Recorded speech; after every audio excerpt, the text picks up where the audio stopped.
Oi meninos, tudo bem? Como vocês estão? Um mês já a gente se vê. Vamos lá retomar um pouquinho do conteúdo de artes que a gente já viu esse ano, certo? Então a gente estava falando da Semana de Arte Moderna e eu vou puxar aqui um pouquinho do contexto que a gente viu, certo? Então, o que estava acontecendo ali no final do século XIX para o começo do século XX? Então, estava tendo ali urbanização do Brasil, certo? Teve aumento dos imigrantes europeus numa tentativa de embranquecer a população brasileira, surge uma burguesia industrial. E essa burguesia que surge, os filhos são enviados para estudar na Europa, porque estudar na Europa era tudo. E na Europa estava ocorrendo ali grandes movimentos, e no campo artístico nós tínhamos as vanguardas europeias. A gente viu lá as vanguardas, certo? E os antecedentes? Vamos lá. No final do século anterior, ou seja, no final do século XIX, tinha acontecido ali a proclamação da República. Então, o Brasil estava construindo ali a sua identidade como país, certo?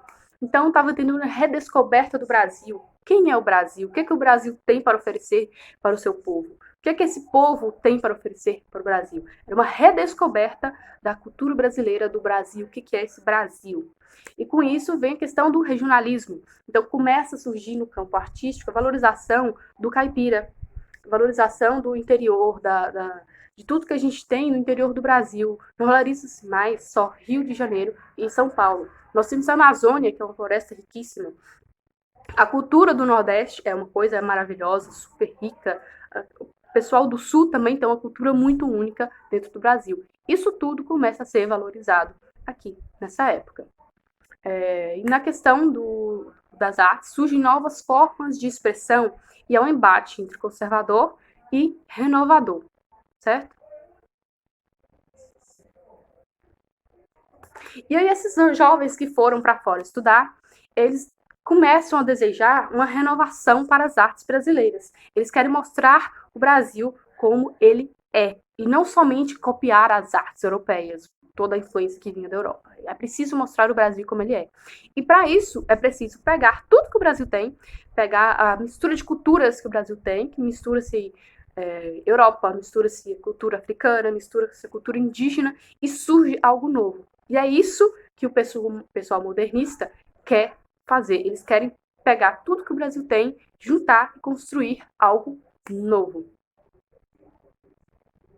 E a eclosão desse movimento ocorre na Semana de Arte Moderna de 22, que ocorreu nos dias 13, 15 e 17, lá no Teatro Municipal de São Paulo, certo?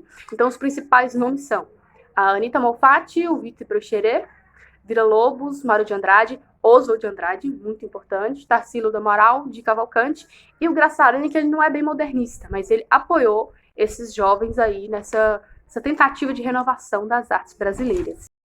E por fim, nós temos ali, mais para frente, não foi exatamente na Semana de Arte Moderna, foi vários anos depois, o Oswald de Andrade publica o seu Manifesto Antropófago, que é, de certa forma, uma síntese dos ideais modernistas. O que eles querem nesse manifesto antropófago? Eles propõem uma antropofagia cultural. O que é antropofagia? É, de certa forma, o canibalismo, é você devorar carne humana. E eles propõem uma antropofagia cultural.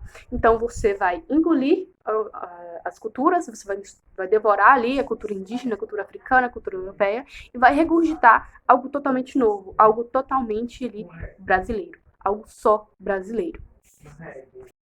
Na segunda unidade do primeiro bimestre da apostila de artes, nós temos uma discussão sobre a questão feminina na arte. E aí são apresentadas aqui duas artistas muito importantes, a Anita Malfatti e a Tarsila do Amaral. A Anita a gente chegou a ver, a gente já discutiu sobre ela, a questão de por que as mulheres não têm tanta representação na arte, se você for ver lá antigamente. E hoje, como é que está a representação feminina na arte?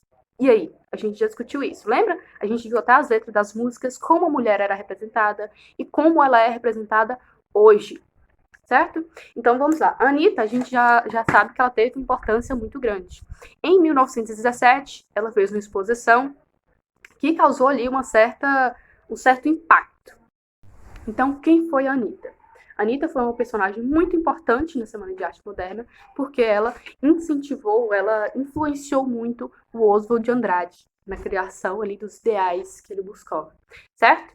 Então a Anitta, ela foi estudar fora, na Europa, e lá ela entrou em contato com as vanguardas europeias, em especial com o expressionismo, e isso influenciou demais a arte dela. Tanto que quando ela chegou, falava, nossa, essa moça pinta muito bem, mas ela falta amadurecer. A arte dela não está madura o suficiente. Por quê? Porque naquela época, o que se esperava era uma pintura, principalmente das mulheres, era uma pintura delicada, algo delicado, algo suave. E a Anitta, ela tinha traços mais marcantes, era cores diferentes, os traços dela já não eram tão realistas quanto se esperava. A arte ali esperava que fosse realista, e ela fugia disso, como a gente já viu nos quadros dela. A gente não chegou a debater, mas a gente já viu alguns quadros dela que fugiam da realidade, tanto na questão das formas, quanto na questão das cores. Por fim, nós chegamos na Tarsila do Amaral. A maioria das pessoas conhece o quadro dela, Vaporu, foi o mais famoso, certo? Que influenciou até o Manifesto Antropófago lá de Oswald de Andrade. Então a Tarsila, ela não teve que dar a cara a tapa como a Anitta, que sofreu lá duras críticas, duríssimas críticas de Monteiro Lobato em Paranoia e Mistificação, que a gente viu também, certo? A Tarsila, ela teve, de certa forma, um caminho mais suave para ela percorrer. Ela não teve que dar a cara a tapa, assim como a Anitta. E ela consolidou ali uma nova maneira de pintar. Ninguém era obrigado a seguir regras para pintar assim. Ela podia ter mais liberdade criativa.